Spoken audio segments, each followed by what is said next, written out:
to worry about the schedule for the final project presentations. There is no good way for assigning the names of students to the slots. So this is my initial assignment, but by all means feel invited to swap among each other, okay? I don't care whether this order will be completely destroyed afterwards, but I need to make sure that we have 4, 4, 4, 3, or 4 presentations, okay?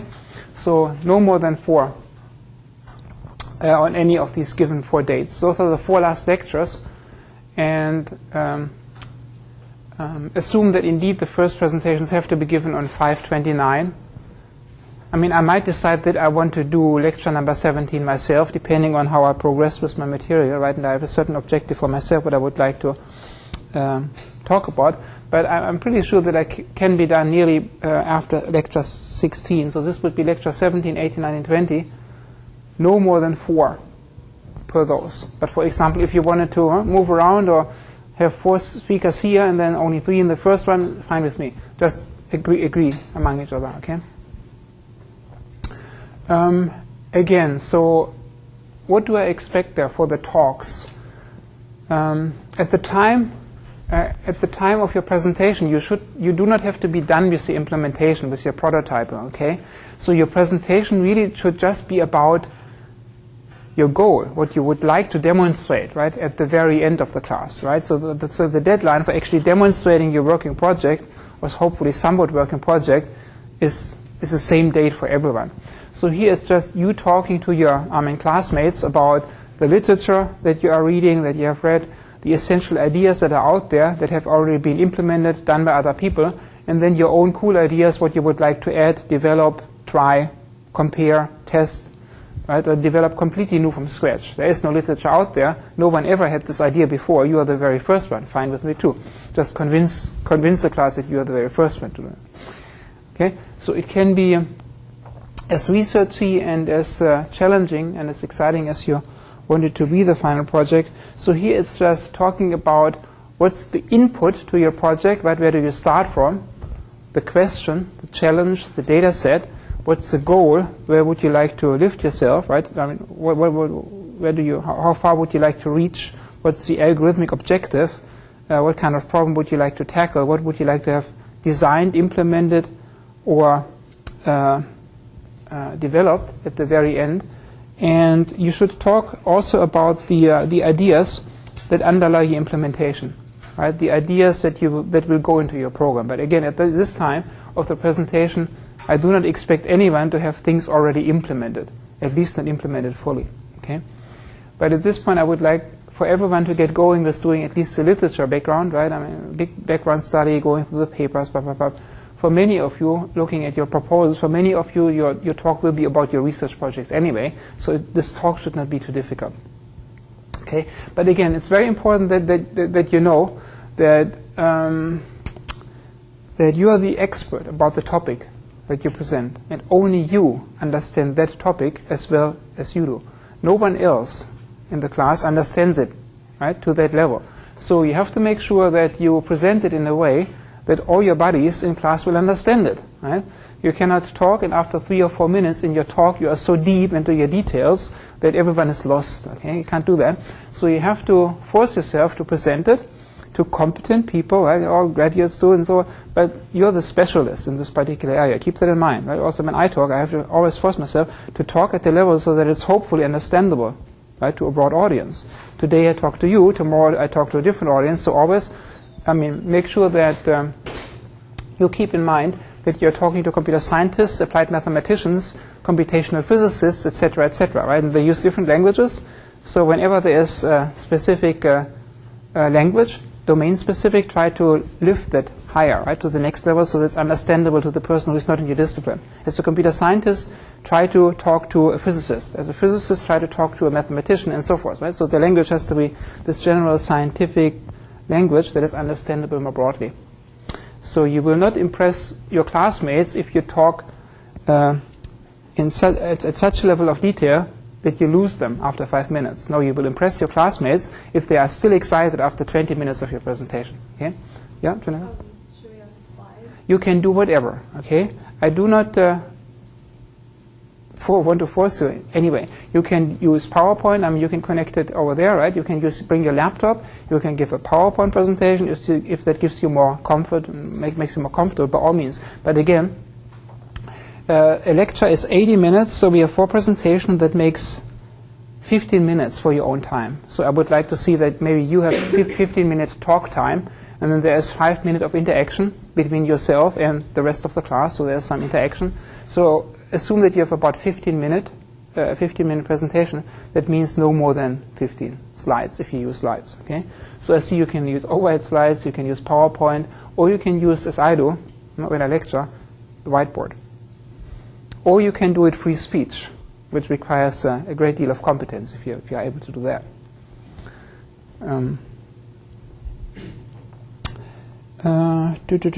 Again, keep it at a high level, right? Because your projects are very specific, right? They are very researchy already. They relate to your own focus of research, and be sure that you're the only one who understands that material at that level of detail. No one else in the class, even though you're all PhD students, right, will be able to follow you if you dive into the detail right away.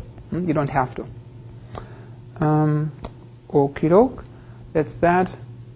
And again, at the time of the presentation, I do not expect any demonstrations of preliminary implementations, preliminary prototypes, not necessary. Right? Everyone has the same deadline for that, namely, I guess, the day of lecture number 20. After that one, we have the demos for that. Okay, any questions about that? Okay, so again, presentation style, your own choice. Whatever medium you like best, choose that. And I guess the 2 obvious ones are whiteboard, blackboard, or PowerPoint. Okay, and everyone is invited to swap his or her time slot. Just keeping in mind that we only can have four speakers per lecture. All right, so last time we talked about this magic notation of barycentric coordinates and barycentric coordinate-based parametrization of triangular patches and all of that. And so I would like to go back to that because we will talk very soon about triangulation-based approximation. And I would like to essentially hit maybe 3 or 4 topics tonight. So topic number 1 is going back to this barycentric coordinate-based parametrization of triangles and simplices in general. Then I would like to talk about what is called curved elements. Most of these elements that you have seen so far in your lives are simple elements, namely they have flat or planar faces, right? So when you think of a tetrahedron or a tet, that thing is supposed to be having flat or linear planar faces, right? When you think of a cube or a hexahedron or hexahedral elements, you are tempted to think about these things as being elements with planar faces. But even with a hexahedron, it's already, the faces become very quickly bilinear faces, which are no longer flat. And so I will talk about creatures which are not consisting of flat faces at all. These creatures I talk about are really deformed creatures, okay? Curved creatures. So you can take a tetrahedron and you can make the faces of the tetrahedron curved faces. You can take a cube and you can make all the cube faces curved faces. So the entire solid undergoes the deformation. So I have to talk about that. And I want to talk a little bit about why that's important for numerical simulation and why that's also important for approximation. And it's still an open area for research to some degree. After that, I want to talk about approximation of gradients, right?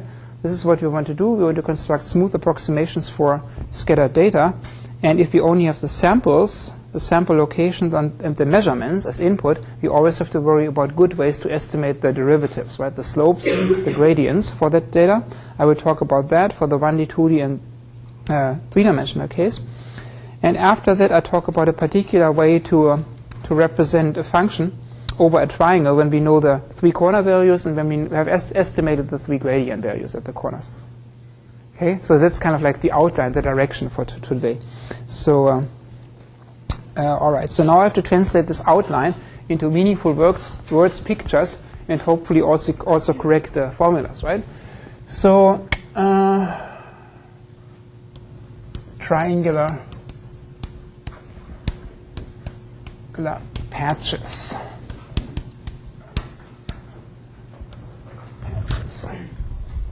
Okay, so I started talking about it last time using the 1D case, but the most natural way to introduce this is to really talk about the triangle and the triangular patch. Again, one way to think about all of this is to think about a triangle in space and then deforming it, okay? Just curving it. You have a piece of metal here, and this is initially flat and planar, and then you just deform it. That's what's going on with all the symbols and all the formulas and all the pictures that I put on the board. So there is initially the domain space of the parametrization, and if we want to deform a triangle, well, we need a triangle to deform. And this triangle is typically referred to as a standard triangle, and it lives in 3 space. And it lives in a 3 space that has 3 axes, and they are called U1, U2, U3. And this particular triangle, if it's a standard triangle, ends at these base points, which are the points with values 1. And so this triangle is then characterized by the equation that the sum of these 3 variables or parameters adds to 1. And the way I've drawn it, since it's a finite, a limited area, the triangle area, the parameters are also all greater or equal than 0, right? For all ui, they are greater or equal than 0. So this is the parametrization that we deal with. Now we take this triangle and deform it. So deforming it, in our case, was in the context of constructing a triangular patch over sides that are initially given in the xy plane, having associated function values f. So we want to have a curved patch that lives here. And this curved patch, a projection of this curved creature living in 3 space, lives above a triangle.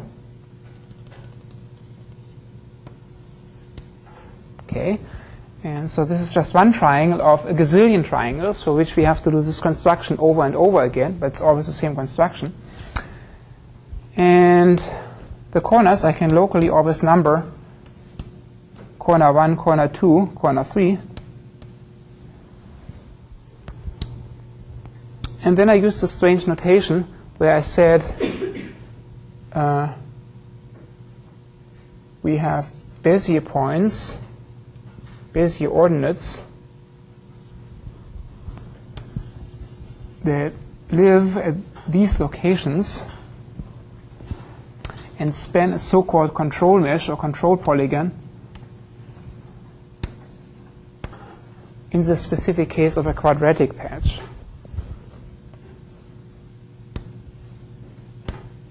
So you get the idea.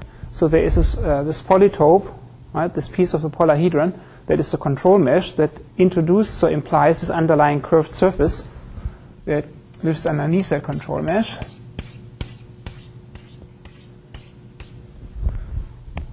And I use a triple index because I use 3 coordinate axes for my parameter space. That's why the index is a triple one. And I call this guy control coefficient B2, 0, 0.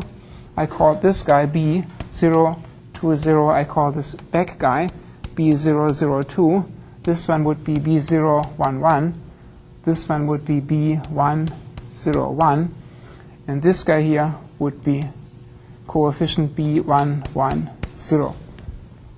That's the indexing. I know that this is not a natural way to do indexing for something that is inherently two-dimensional, because we usually just think in terms of x and y. But because this triangular patch in this triangle lives over a parametrization that is itself a part of 3 space, embedded in 3 space, I need a triple index, and I need 3 parameter values. So then this representation of the patch in terms of a formula was this notation of a function. The function direction, the patch itself, the values depend on a triple argument, u1, u2, u3. And then it looks similar to a Bezier curve. So there's a sum, and the weights or the coordinates are the coefficients, b I1, I2, I3. And then there are the polynomials, the Bernstein polynomials in barycentric form. And they are, for this case of quadratics, 2 factorial divided by index 1 factorial times index 2 factorial times index 3, and the factorial of that, times the first barycentric coordinate u1 to the power of I1 times u2 to the power of I2 times parameter 3, u3 to the power of I3. And so also I have to say that the indices I1 plus I2 plus I3 have to add to 2 the degree of that patch, quadratic, and all the indices have to be greater than 0. So 0 smaller equal I1, I2, I3 smaller equal 2. I can write this more compactly. I can just say this is the sum of certain coefficients with a multi-index b boldface I times, these are the Bernstein polynomials, bi of 2 of u as a vector. Okay? But don't be confused about that. You might want to forget this. You just think in terms of that. And so here is the norm of the index has to be the degree. Okay? I equals 2. But only if you want to think in this mathematical way.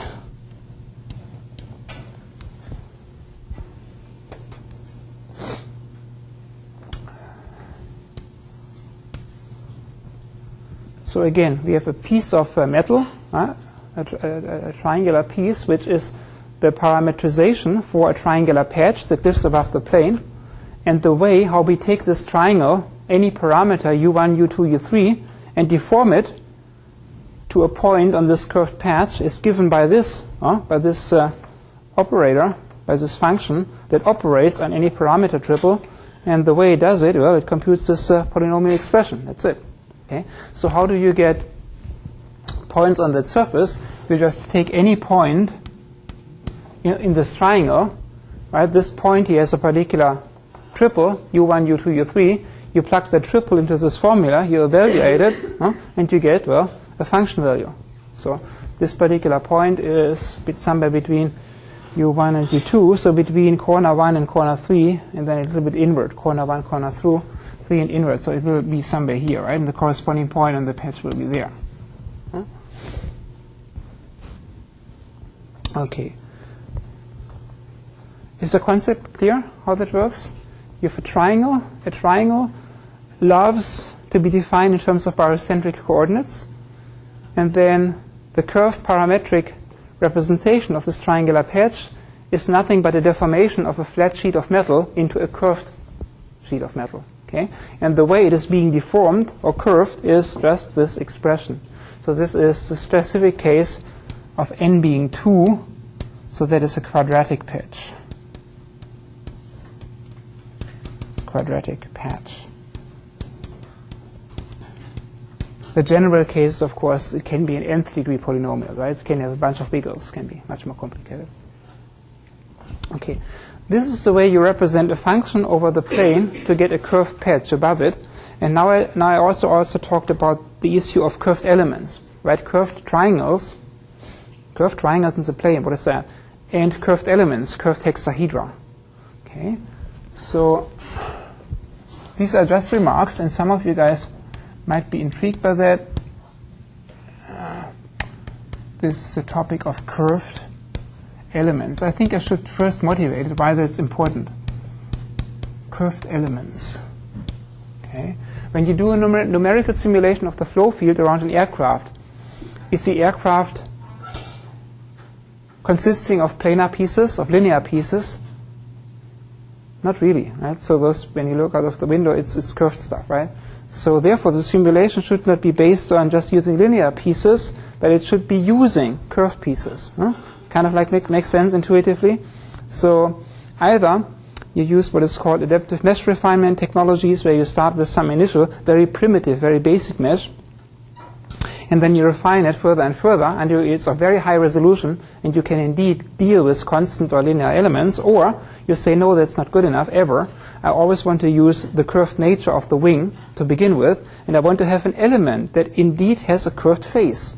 And it smoothly touches, connects without a gap in between or without penetration, touches the wing perfectly, tangentially. Okay, that's where it comes from. So some numerical simulations, very expensive ones, are based on that. So motivation for these things. In order to represent the geometry precisely or at higher levels of accuracy, and discontinuities where you have boundaries between different material types, you want to represent those locations exactly or with highest possible accuracy. Motivation to represent boundaries or geometry, and to represent the locus of discontinuities in fields. To represent discontinuities.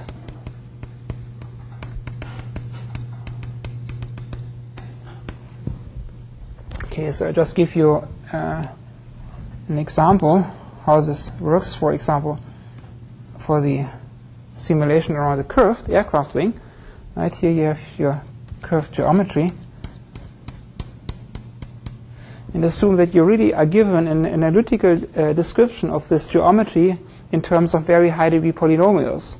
So for computer graphics, you just sample this guy and use 1,000 points on it, and then you connect these points by straight line segments. That's good enough for rendering. But oftentimes for simulation at high levels of accuracy, it's not good enough. Right? You actually want to use a curved piece. So, well, if you have a mesh around this wing to represent the space around the wing, you want to have elements that actually agree with the geometry precisely. You want to have, say, tetrahedral elements that look like this. They have two planar faces there, but where they actually touch the geometry of the wing, they should be precise. So this would be a tetrahedron in 3D, right? That where it touches the geometry of the wing must have a curved face there. So the other thing is this: there also might be a discontinuity, a shock wave, right, forming behind the wing. So there is an abrupt jump between the density of the field, the air pressure jumps abruptly. Again, once you have done an analysis and you know that there is a discontinuity in the field, in a field parameter, in a variable, I shouldn't draw it like a straight line. So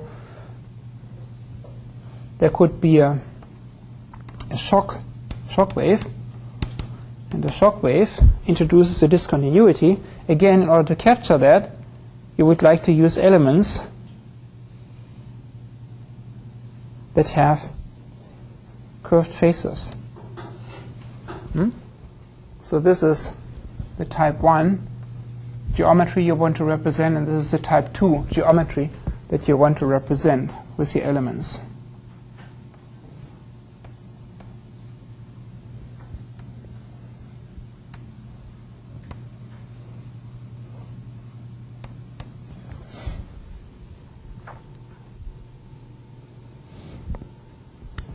So needed, not just desired, but really needed for high accuracy simulations. High accuracy simulations. Okay. So, all right.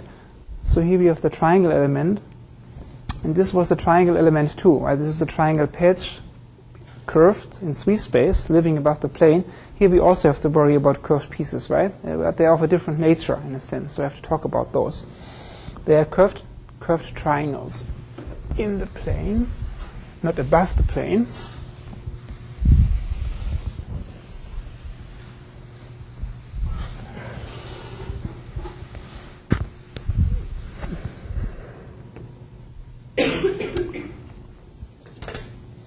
Curved triangles, curved triangles, and these are curved triangles in the plane.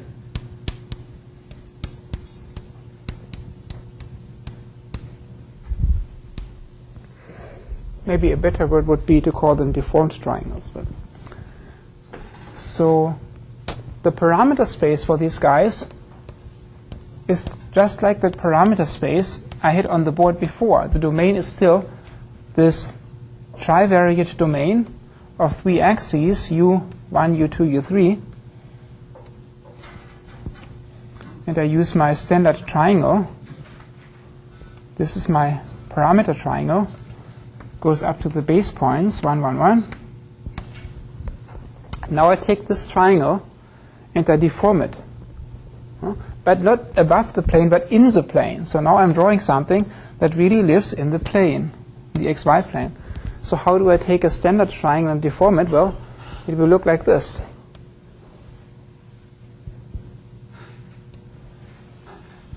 Okay. So this triangle is in the plane. It is not some kind of projection that I'm drawing here. It's really a deformed creature of that. So again, I have the control points.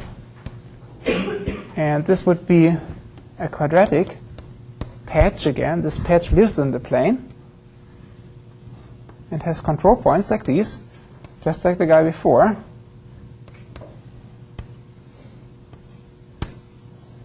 This is a control mesh. The control mesh also lives in the plane. So what are the names of these points? Now these points are really points, xy points in the plane. So therefore I draw them as boldface, B, 2, 0, 0. The guy has 2 coordinates, right? There's an x component and a y component for this control point now. It's a point in the plane. x2, 0, 0, and a y2, 0, 0. This guy, this control point would be point B0, 2, 0. This point would be B0, 0, 2, and the others as before. Now, how do I take this parametrization or this standard triangle, the base triangle, and morph it into something that is curved in the plane? Well, it undergoes the same mapping, M. There is some kind of mapping ongoing there. And this mapping is now not this before I had a function there, function of parameters. Now it is space as a function of parameters. The space is the x space, right? I have now to say the point x of u, right? A point in 2 space depends on a parameter triple. So this is an x and a y component depending on u1, u2, u3, depending on u1, u2, u3, are formally the same as before. There was just this sum. There is just the sum of basic control points, b, I1, I2, I3, times these guys are the Bernstein polynomials, right? As before, 2 factorial over I1 factorial, I2 factorial, and I3 factorial, times u1 to the power of I1, u2 to the power of I2, u3 times the power of I3. Okay? And here the same thing, that this index I has to be of norm 2.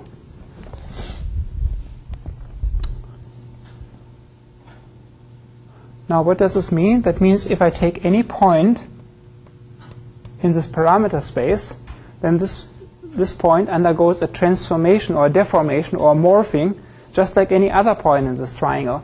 And this point would become roughly that point, right? It's like stretching, compressing, right, and stretching something. But it's more complicated, right? The deformation is as complicated as these polynomials are complicated. So again, this was just n equals 2. We can make this higher. Now, if there is a deformed triangle, there's also a deformed tet.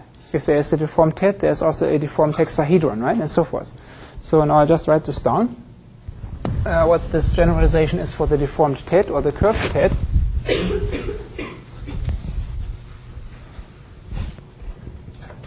So the curved tetrahedra or deformed tetrahedra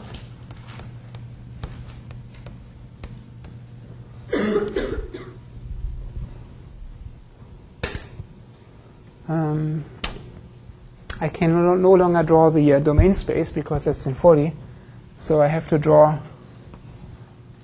the deformed element in XYZ space. So there is a deformed element, a deformed tetrahedron. So this tetrahedron will have curved faces. So it will look like this.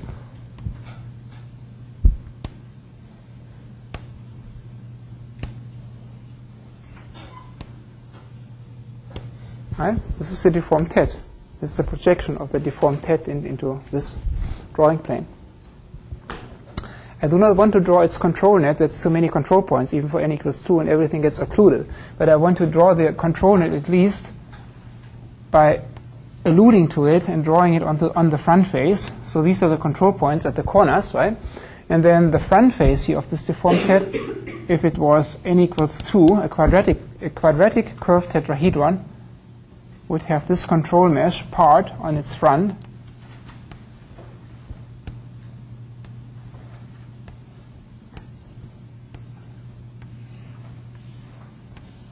Okay. And then there are some other control points on the other four faces in a similar arrangement. So, and again, if you are pulling and pushing these control points of this tetrahedron in 3 space, this thing will deform, right? Just like you can deform a Coke can, twisting and compressing it or expanding it. So now here I had to use a triple index. Now in this case I have to use a quadruple index, right? So this control point here will be a point B2, 0, 0, 0. This point will be B, 0, 2, 0, 0. This point will be B, 0, 0, 2, 0. And this guy will be control point B, 0, 0, 0, 2. And the other control points will have 2 1s, right? 2 1s as part of their index name. Say I name this guy.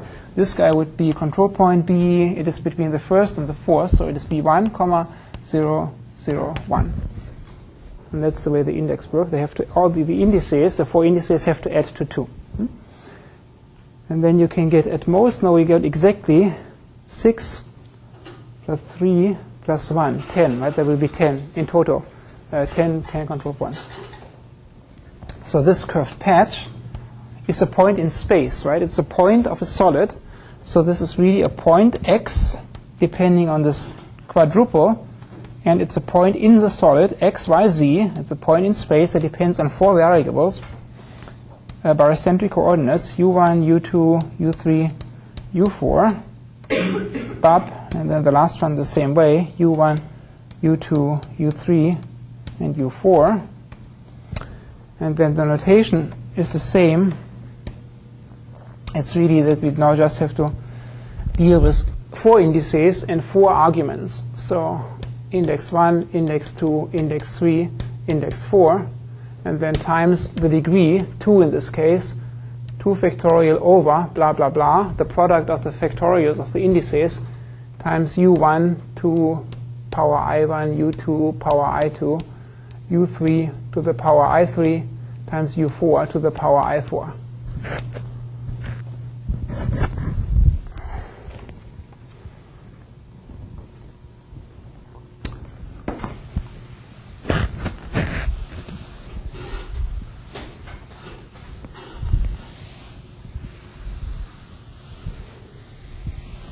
Again, I want to motivate this again. Why do we need this? Why is this important?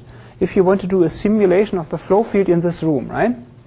What is the horrible problem that you have to do? If you do a numerical simulation of the flow field in this room, the first step that anyone has to do with a simulation is to construct the so-called, usually, mesh or grid. Okay? But this room is filled with all kinds of ugly geometry. Huh? The ugly geometry is my jacket. The ugly geometry are the microphones. The ugly geometry are these lights and so forth. You have to represent that, right? I'm not even talking about our hair. It's even worse to represent. Okay, so no matter what, when you want to do a simulation as complicated as the flow field in this room, the first step you have to do is fill this room with a bunch of bricks. Can you fill this entire room between these objects with just bricks? No. You need curved creatures if you want to do it well. Right? Your room doesn't consist just of flat walls and flat tables and flat bodies. Right? It's just everything is curved and round. So, therefore, if you want to do a decomposition of this space and break it down between our bodies, between the tables, between the lights and our bodies, in the best possible way, you need to fill it with, well, perfect tetrahedra here and there and perfect cubes here and there. But when it comes to representing the geometry, the boundaries, then you need to do something else, right? And so that's why these things are important.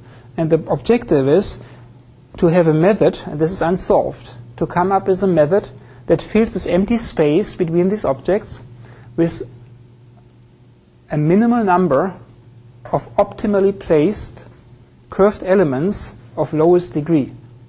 Huh? That's the optimization problem. That would be great if people knew that, but it doesn't exist. Okay, the input to such a method would be the description of our jackets, our bodies, of our hair, of our cups, of our everything in this room. And then the output of that method would be the perfect grid or the perfect mesh.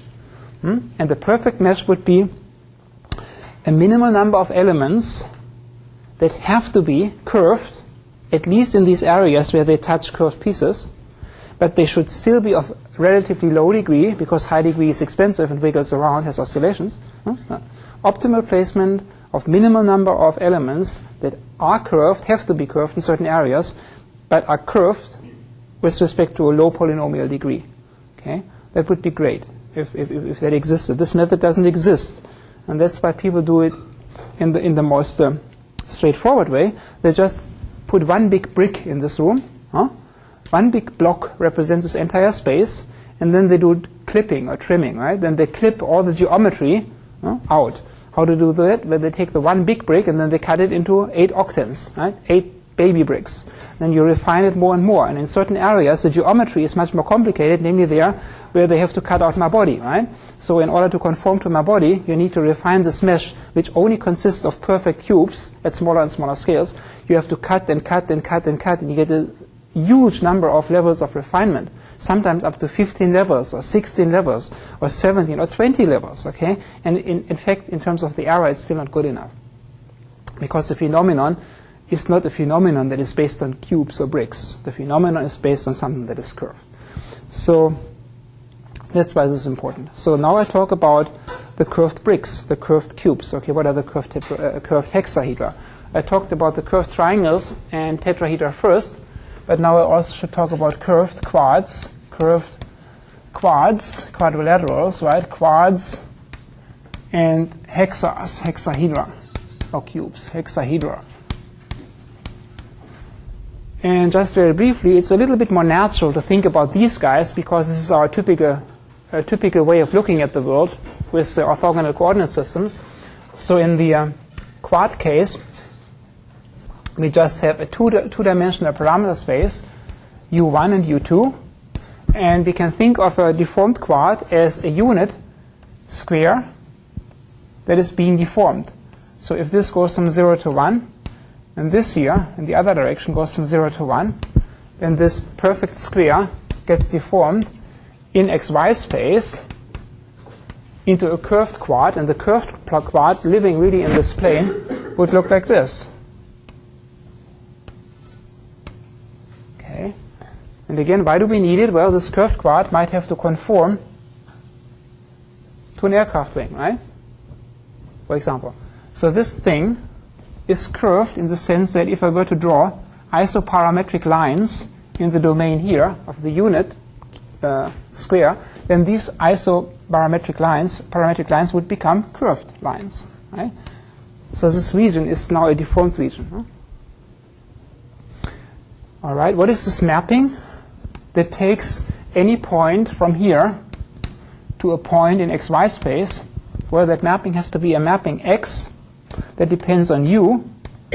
So it is an x and y component, or an x and y coordinate function depending on u1 and u2. And again, this is now the more natural setting. This is now a tensor product. I can write this as a tensor product. And so this is, say, m equals 2 and n equals 2. That would be a bi-quadratic setting. So I say I goes from 0 to 2, and j goes from 0 to 2. And this guy would have control points at the corners. And if it's a biquadratic, it would have additional control points like these.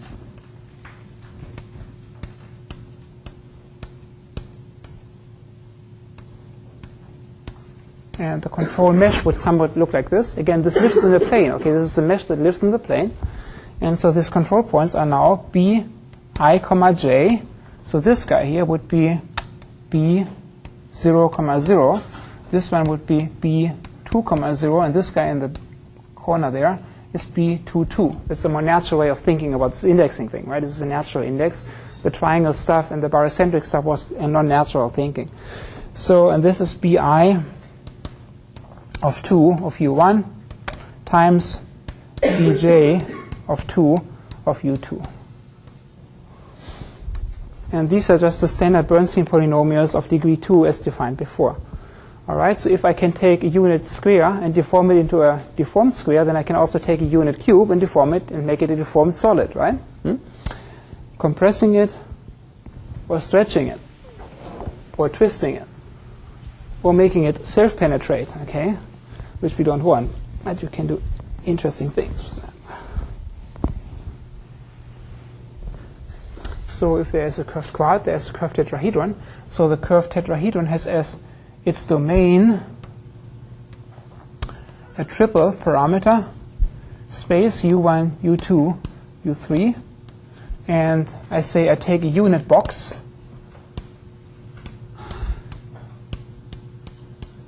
And so this is from 0 to 1. Y varies from 0 to 1.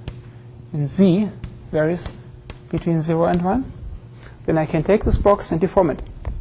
And so it's the same mapping. And now that deformed cube in XYZ space would look maybe like this.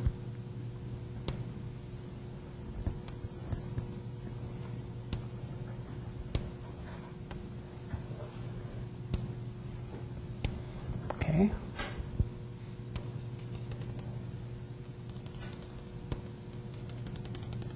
I think you get the idea, right? So this is a cube in 3 space that is deformed. So then the control points are only, again, just like over there, I only want to show the part of the mesh on the front face. So these would be the corner control points. So this would be a tri-quadratic if I use this many control points, tri-quadratic.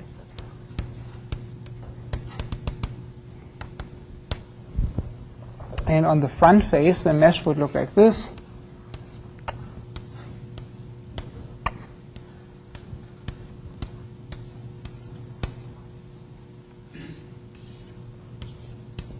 Okay. It's a typical tensor product mesh for the surface, right? So the faces are surfaces, and then the solid is a solid. So this guy would be control point B2, 0, 0. And this guy would be control point B2, 2, 2. This guy here would be B, what is it? No, this guy is B0, 0, 0, okay?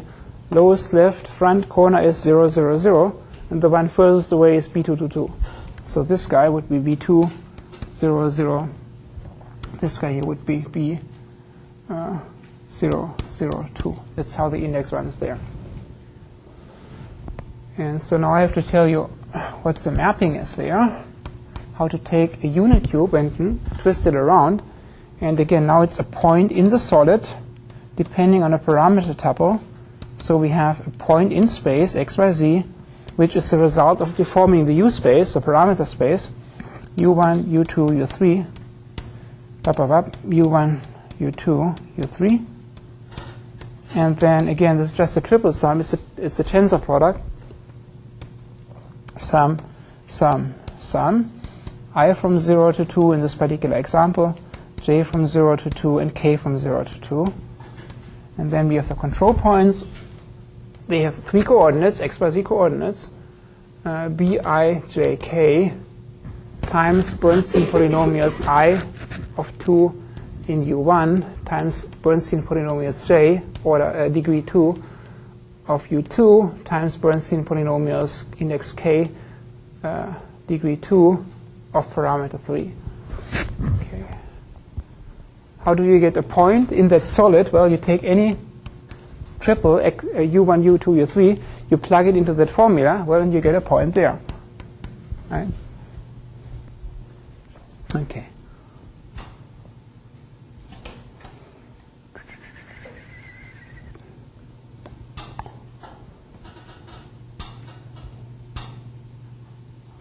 So, for example, simulating the blood flow, right? Simulating the blood flow is extremely complicated, the phenomenon. Simulating the breathing process in our lungs is extremely complicated, the phenomenon. Nevertheless, when you think of blood flow, these things are probably mainly circular, right? The veins and arteries. Okay. So if you were to try to resolve the arteries and veins at high levels of accuracy, just using a bunch of cubes, you have to refine it many, many levels to get a good approximation of the circle. It's pretty bad. Or if you want to simulate airflow and how certain bad chemicals or bad particles are going down into our bronchi and alveoli and so forth, you have to resolve these things down, even though you know that most of the things have a perfect circular cross-section. So then you should use cylindrical pieces to begin with, right? And you only need one of a certain diameter, right? When you have a really big, fat main vein or artery to represent, it's a sort of a nearly perfect circular cross-section, and then it has the main axis. Represent that thing with a curved, cylindrical solid, period. And when the thing gets thinner and thinner and becomes its tree in our body, well, then go to thinner cylinders, right? But your simulation should be based on such an element. To represent such a cylindrical piece, this microphone thing, you only need one element, one, and not 20 levels of refined cubes, right? That's the thinking. So particularly when it comes to biological processes, for biological processes, the geometry becomes even more complicated. You want to use these things. For many manufactured or engineered pieces, the geometries are oftentimes indeed planar, right? Linear. All right, so far so good. Now we have to talk about gradients. Shoot. I was just wondering, why not just use polar coordinates? Yeah, you can do that too. Okay. This is just another way. Yeah. Since you're the biomedical engineer, so you do the simulations of the blood flow and then the hips and all of that, yeah. Of course. So let's see. What comes next? Should I talk about approximation of the gradients next? Yeah, I think that's a good logical sequence. So these were representations, right? This is notation, or these are formulas that we need to move forward. So this is background. Now we have to think about how to use this. Before we can think about how to use this, I also need to talk about the gradient estimation. These representations behind me on the board are the building blocks to represent geometry and to represent functions. Before we can do that and use this notation, we have to worry about approximating gradients from the data we are given. Again, when we measure something out there in nature, temperature, wind velocity, salinity in the ocean and whatnot, we just get one value, right? The concentration, the temperature, the density, the energy, something. And so we have to estimate the derivative information.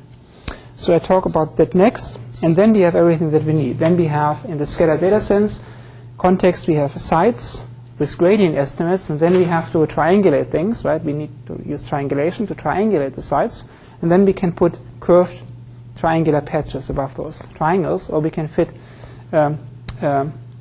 barycentric coordinate-based simplicial pieces over each tetrahedron in space, ultimately. That's where we are going. So we have to talk about gradient estimation, or derivative estimation. Derivative slash gradient estimation again.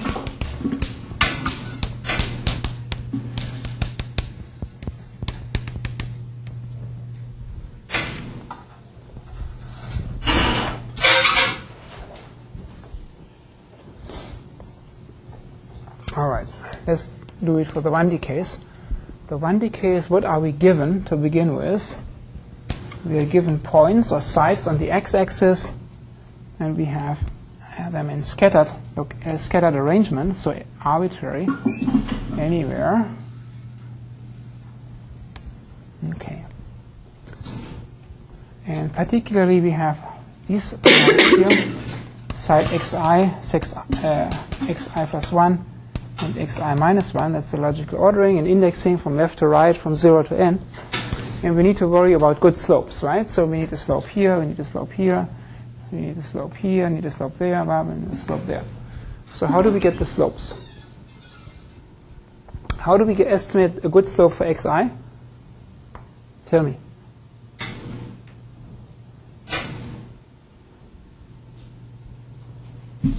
We can interpolate them with xi minus 1 and xi plus 1. We interpolate them with? If we can subtract the two of them and use the distance from xi to determine their weight in the gradient. Okay, so you want to get something like this, right? That's what you want to interpolate, to get a gradient? Yeah. Okay. That's one way to do it, right? The other way to do it is to look at these three sticks and say, well, there is one good line that looks like that. That's a good line approximating those three sticks, and therefore the gradient behavior in the neighborhood of those three sticks. And then there are other ways. And there's always, I just forget about this irregular spacing, and I just use this text that says it's always 1/2 of right minus left value, right? Right? You just forget about the spacing. It's always right minus left divided by 2, right? No, it's wrong. So that is only true when the spacing is the same and the spacing is always 1 from one sample to the next. Then that formula is correct, otherwise it's wrong. So, all right, so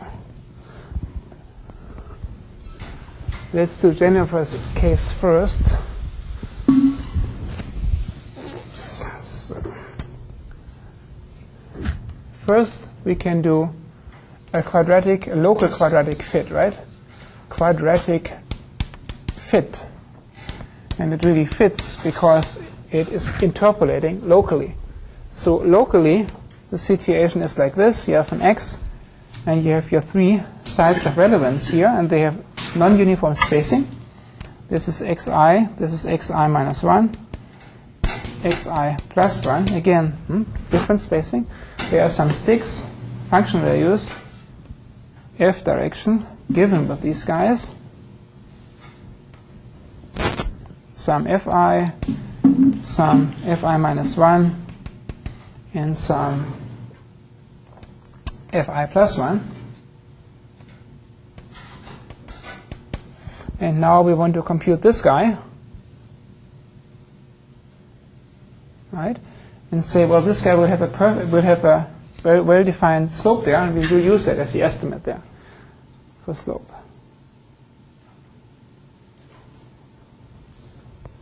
So this thing is a parabola, and if it's a parabola, it's a quadratic polynomial that depends on x, and if it's quadratic, it has three coefficients. It's an a plus bx plus a cx squared. So there are 3 degrees of freedom, a, b, c. We have 3 constraints for the parabola to pass through, so that's what we just write down. Constraints.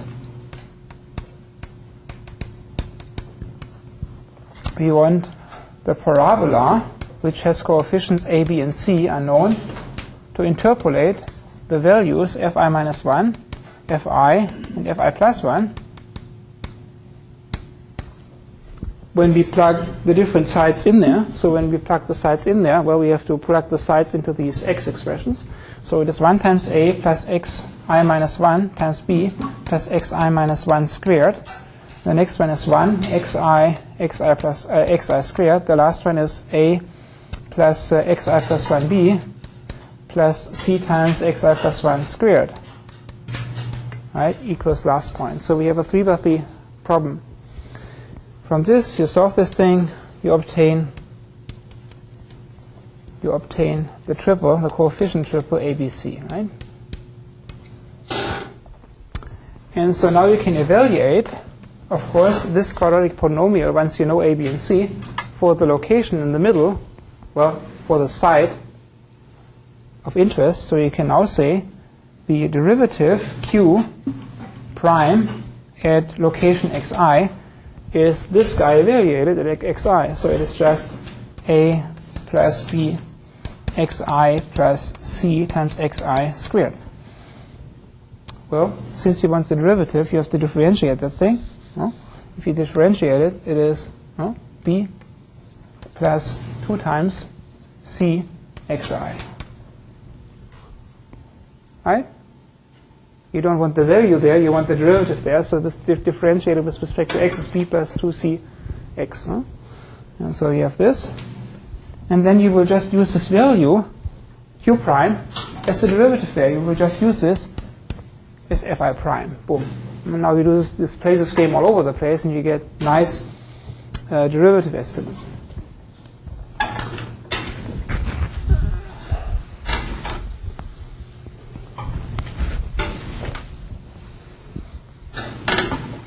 Now the other approach of doing it is you'll use a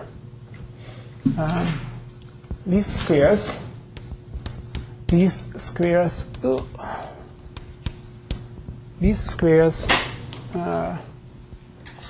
linear approximation. It's not a fit, it's just an approximation.